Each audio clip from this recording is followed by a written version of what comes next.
I wrote a post on my Patreon asking people to ask me questions, and I said I wanted to do an FAQ video, which I have always found deeply narcissistic. Just ask me questions, and I'm like, oh, I'll just do all your work for you, shall I? Like, I always just think it's so like, could you not think of anything this week? But to make it more interesting, I thought that maybe you could try and answer the questions first.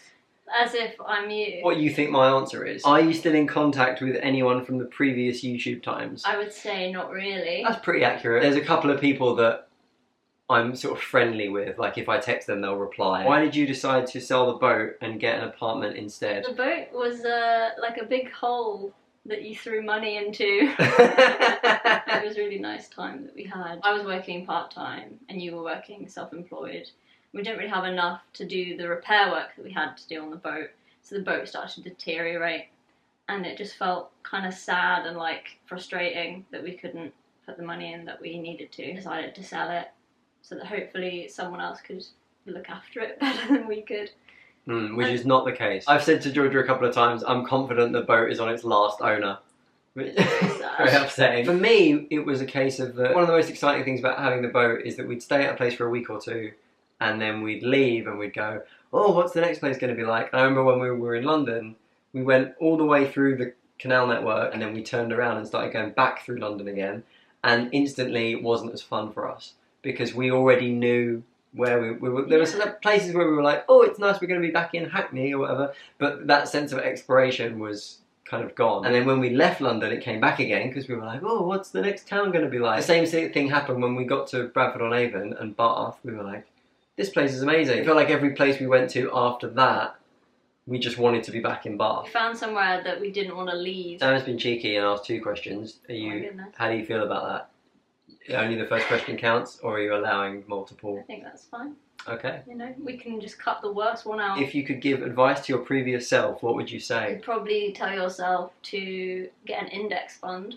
Yeah, you're right. It's entirely financial. It's like buy some Bitcoin and get an index fund. That's the only advice I would have listened to. I could go back and say don't date Carrie, but I still would have done. I would listen to me, I think.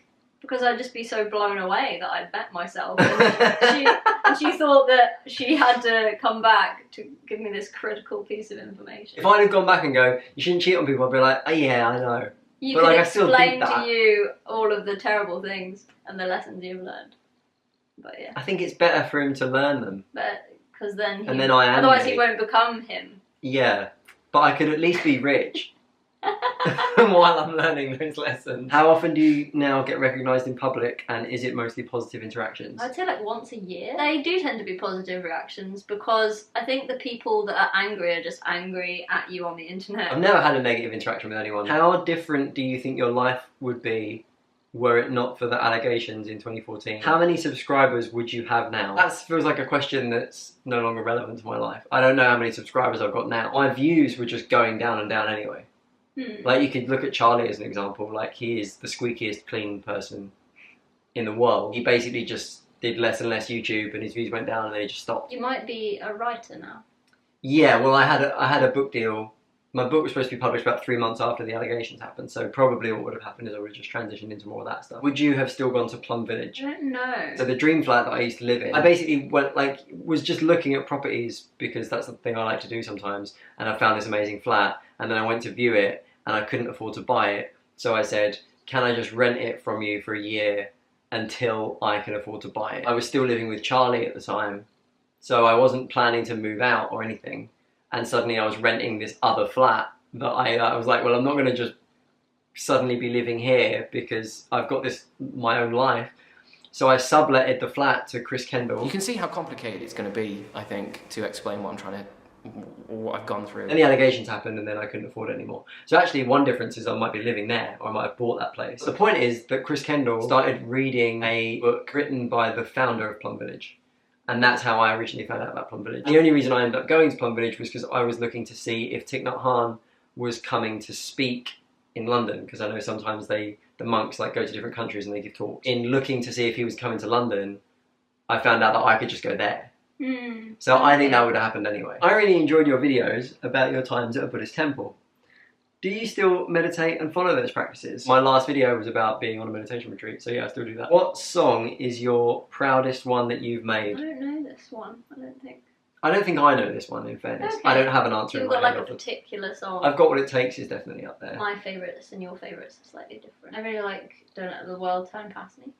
Oh, right. And I you really like Grey. I really like your ballady ones. I'll Wait Forever and Older Now are two of my favourites also. Are there any of your popular songs that you made that you don't enjoy as much? Full disclosure, I like some of your songs a lot, some not so much. And then they get specific. Really enjoy it and still sing/listen to Good Morning Sunshine. Really don't like Stupid Stupid. No, Sorry. it's gonna be Stupid Stupid. Sorry if this is a mean question. Well, it is. That's fine. You're allowed to not like things that I do. I don't like all the songs that I've put out. My least favourite songs are on The World Is Mine, I think, because it was like very early on, and I just was so excited by the fact that I had access to a studio and could actually make songs that I just wrote like an album's worth in about 5 months. Right. And I didn't stop to like make them all really good. It was just like, I've got 10, let's go. And so just a few of them are just not as good, I don't think. You like Stupid Stupid though? I think so. Do you like Stupid Stupid out of interest? I didn't used to like it. Really? Like, I used to feel that way. I used to be like, oh, that one. Naff. Yeah, nah. I wonder if that's Definitely just grown on me. I wonder if that's just because you know me more, and so you can appreciate like my personality and my sort of silly, like what your intent was behind it and stuff, rather than just Maybe. being like, who is this fool? I really like Holding On, so I'm not embarrassed by Holding On, but it's definitely a song. This is the problem I have with Taylor Swift re-recording her music, is that she wrote a lot of those songs when she was 17, and they sound like how a 17-year-old would write about love and things like that, which is really nice and charming. And hearing her at like 31 or however old she is sing about that makes it takes something away from it for me. I like Holding On as a product of its time, but when someone says that they've heard like all my albums and their favourite song of theirs is Holding On, I'm like, well, why did I bother then? Yeah. Some people have like tattoos of your lyrics. Yeah, but not from Holding On. Someone got some of the lyrics from Scared Like Me tattooed on them. Wonder if they still like me now, or whether they're just like that fucking guy. Maybe they got your tattoo like altered into something else. Maybe. Or maybe not. Maybe they still like you. Maybe. That is also possible. Yeah, it's possible. Yeah. I don't know how interesting any of that is to you, but anyway. I think for people asking these kinds of questions. Yeah, you shouldn't have asked if you didn't want to know the answers. That's a good point. Yeah. You can entirely bear the responsibility yourself. Good point. Thank you. Doesn't matter if I make this video good or not. It's your fault if it's boring. Would you ever consider making a playlist of older videos for patrons? I don't want it to feel like I'm ripping anyone off by saying, cool, you're paying the $5. Every couple of weeks I'll give you one more old one. You don't like that, like YouTube and Netflix and all of these things try and like grab your attention and just keep it forever. Click my next video and click like and make sure you never miss one. Like, I don't care if you miss one. Stay up all night watching my stuff. Yeah, like the CEO of Netflix said he was competing with sleep. I don't think that you would like to encourage people to binge your stuff. I think that's why you've put it out very like mindfully. Ever thought about changing your name to avoid people harassing you? I.e., how you lost your first software job? Just in case I needed an example. Thanks, yeah, I'm aware of how it's affected my life. That I have never considered, ever. Someone new joins the company, recognises me, and is like, oh, do you know who that guy is? And then they'd be like, you should Google him. And then they Google my name and nothing comes up, and they're like, well, what do you mean? And they're like, oh, he used to be called this. And I'd just be hiding all the time. Like, I'd be constantly worried that, oh, what if someone recognises me and knows who I really am? Like, I'd be then you feel like hiding.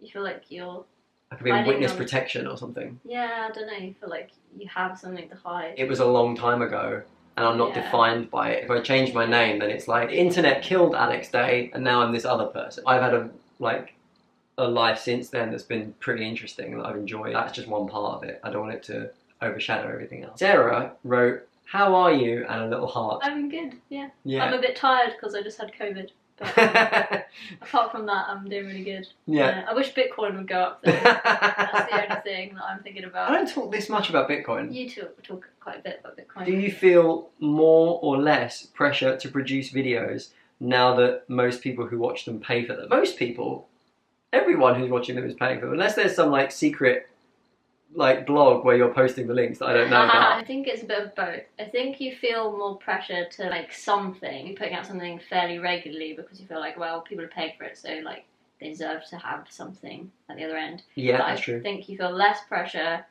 to make more like crowd pleasy stuff. Yeah, that's pretty accurate. I was aware that when anyone could watch my videos, that included people who didn't like me, that were just like hate clicking every now and then, Yeah. or like my video randomly turns up in the sidebar. If there was something in the news, maybe I'd be more likely to talk about it because I want to bring Yeah. an extra audience in. And yeah, now I just don't think about it at all. Yeah, but you are right also about wanting to, yeah, like people are paying and I'm aware of that and I want it to feel like I'm honouring my commitments. After living on a narrowboat, would you again? Working regular 9 to 5, like weekday, means that everybody else is also moving on like Saturday. So it's like crazy crowded because we used to just do it on like a Monday morning or something because like I'd just be working in cafes and you could work whenever. Having the boat is sort of like a part-time job on its own. If I was retired. It's kind of like talking about the YouTube subscribers. It's like a completely different part of my life. The person that I was at the time was well suited to living on and maintaining a narrowboat. Now I'm not, because I've just got other stuff going on and I haven't really got the time and I like being settled in one place. Do you have any current favourite YouTubers? Or YouTube genres, they said. I'm not even going to touch that because I have no idea what YouTube genres are. You don't watch much YouTube. I think the main things you watch on YouTube are like Stephen Colbert and John Oliver's videos. Yeah, I use YouTube like regular people do. I just look up things related to my interests. YouTubers that talk about Magic the Gathering, I watch. Yeah. So yeah. Tolarian Community College and Pleasant Kenobi. Late Night with Seth Meyers. The Late Show with Stephen Colbert. Real Time with Bill Maher. I don't watch like vloggers or any... I don't know who anyone is. What's your favourite Magic set? Korea? That is a good guess, and it's probably right. I really like Ixalan too, though. What's something you... Oh. The question is, what's something you really, really hate? Coriander. When I went to Tony Robbins, he had this form where it was like, write out all the things that you hate most in the world. And I am quite a peaceful, agreeable person, and I couldn't think of anything immediately that I did hate. So I wrote coriander. It was the first thing I thought of was that I guess I don't like coriander. I don't like the taste of it. And I always notice when it's in food and it puts me off. And then after I wrote coriander, he started giving examples. And he was like, it could be, you know, genocide, just terrible tragedy. And I was like, oh, well, obviously I hate, yeah, genocide. So then anyway, when I got back from Tony Robbins, George was looking through this like workbook that I had. And it was like, what are the things you hate most? And it said coriander, comma, genocide, and then like a bunch of other stuff. She was like, how is coriander first? This may be a bit too personal. Ooh. But I was wondering if you and Georgia were still... have a threesome. If you and Georgia were still in an open relationship, / how has that worked out for you guys? You seem like you have such a healthy relationship. We're sort of theoretically in an open relationship because apart from, I mean, we can say COVID is the excuse, but we don't. But it wouldn't have been. We weren't like tapping loads of people before that, were we? Each relationship that you have can naturally become whatever it wants to be.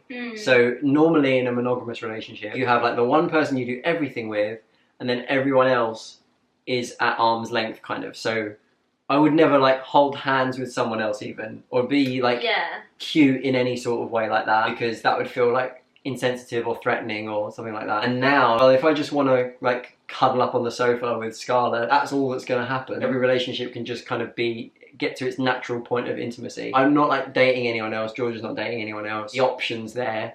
Mostly we think the idea would be exhausting. We're like busy enough. I don't know. It's like we're both quite introverted, so we like to spend a lot of time at home. So it's like, when would you actually meet people? For me, it just makes me feel less threatened. I'm not ever going to worry about if you have feelings for anyone else or whatever, because I'll be like, oh, free country. It doesn't feel like that person's taking this person away from me, because I feel like we have such a solid relationship now. Normally people that are in a relationship that have issues with the relationship, like there's something that they don't like about the other person or whatever, they're just like, well, you can only be with one person, so you're not going to get it, you know, you have to just figure out the kind of right mix of stuff that you can put up with. But like with me and you, we don't have that. Like, we could just be with other people if we want. So it feels like what we're doing is on its own merit, and it's not about like just choosing that over something else. Yeah. You know what I mean? Yeah. That's nice. Well done, me and you. The worst case scenario for me is that I'm still with you. My worst case scenario is that I'm with you. Yeah, no, what I mean is... Trash. Like spit. No, I just mean that, like, there's people that I could have dated that have been like, I think this could go somewhere, but you've got a girlfriend and I don't want to be with someone who's got a girlfriend. And I'm I like okay. you, but I don't like your situation. Yeah. And I have nothing to gain by like hiding you or pretending I'm single or whatever, because you're fine with anything that I would want to do anyway, as long as I tell you about it. So I just go up front like, oh, I would like to go on a date with you. But yeah, as you know, I have a girlfriend. We're in an open relationship. It's cool, but just so you know. And if they're like, "Oh, I don't really want that," it's like, okay, well, I just revert to my life as it is, which is still pretty great. Yes. So, yeah, it's good, isn't it? Consolation. It's kind of sad that like you would probably like bang more people if you were dishonest. Yeah, when I was just cheating on people, I used to get loads of action. Maybe it's because you were young as well. Now you're just drab. Wow. What are your current long-term career goals or big dreams for the future? You want to get a nice little house. You want to get your album out, which will soon. Yeah, it's coming out like it might even be out by the time this video's out. Oh, very exciting. Yeah. Hope you liked it. I think you just want to find somewhere where you get on with people and you're like enjoying the work. You want to do like more front-end web stuff.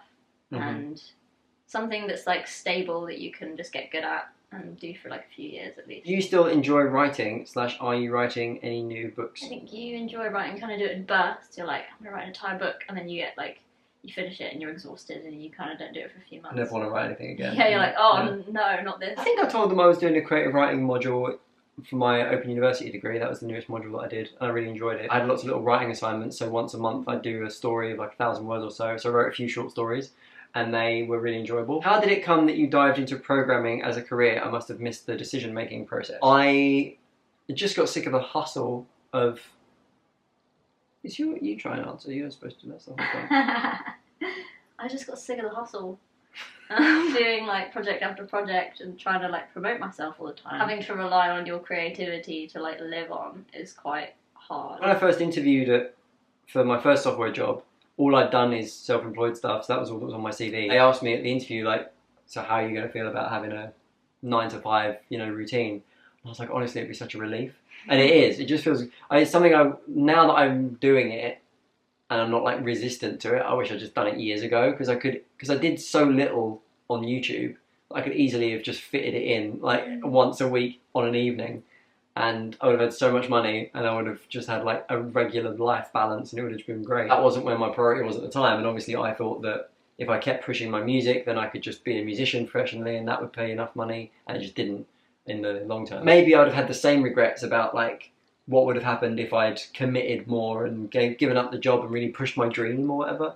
I'm sure it's only with the hindsight of knowing that it didn't work out that I can go, oh, I should have just got a job all along. Because now I'm just here anyway. As long as you get it done, you just get the money. And that's so much easier than writing a book or an album and then having done all of the work, then have to be like, please listen and buy this. And it's just the worst. Programming specifically was just because I have a computer background and I thought that it makes sense to get into something tech related. I looked into IT originally and tried to get an IT apprenticeship. Georgia was interested in learning about programming. So she found out about a software bootcamp training academy that they have here in Bath that you can do, and they said that 100% of the graduates got their first software job within 3 months of graduating, and the starting salary for a software developer was 25 grand. And I was like, well, that sounds pretty good. So yeah. I just basically grabbed on your coattails and, Yeah, I mean, if you dream. Could be like, oh, in 6 months or 7 months, like, I could have a 25 grand regular job. That's great, isn't it? What was the best thing about early YouTube that modern YouTube doesn't have? Everyone used to be equal. Like everyone who went to a YouTube gathering or was on YouTube also made videos. There wasn't any divide between people that watched stuff and people that made stuff. So it was just the most creative community. Which one of your albums is your favourite? No One Left to Hide. Yeah. Are you still a minimalist? Yes. But I do have several thousand magic cards. I always say the magic cards don't count. I count them as one item. Yeah, the magic collection. If we ever broke up, I would sell all the magic cards. Like, I don't need to own all the magic cards, but it's fun for you that we do. Because you have ADHD, and so you like to build new magic decks all the time. Yeah, all the time. And so, and what's the easiest way to facilitate that if we already own all the cards? You know, oh, today I want to build this. No, and then you just throw a new thing together on the spot. But you can't admit that you're not getting a lot out of it. Yeah, I'm benefiting from there being lots of magic cards. So I sort of consider it your collection, and that's how I think that's cheeky. it's my get out of jail free card. What are you gonna do? I can perceive it however I want. I think we had a conversation before where it was like, what would you grab if the house was burning down? I think you said magic cards. I couldn't grab that many. I wouldn't have the chance. I think I You might. probably pick like a Charter deck or something. That's what I mean. In my head, I just pick like the deck that I own. That's my favourite deck. I wouldn't be like trying to lug the wardrobe out of the house with all the cards spilling out and stuff. All right, thank you, Georgia. Did you enjoy this? I'm so Yes, glad. it was fun. Yeah, very good.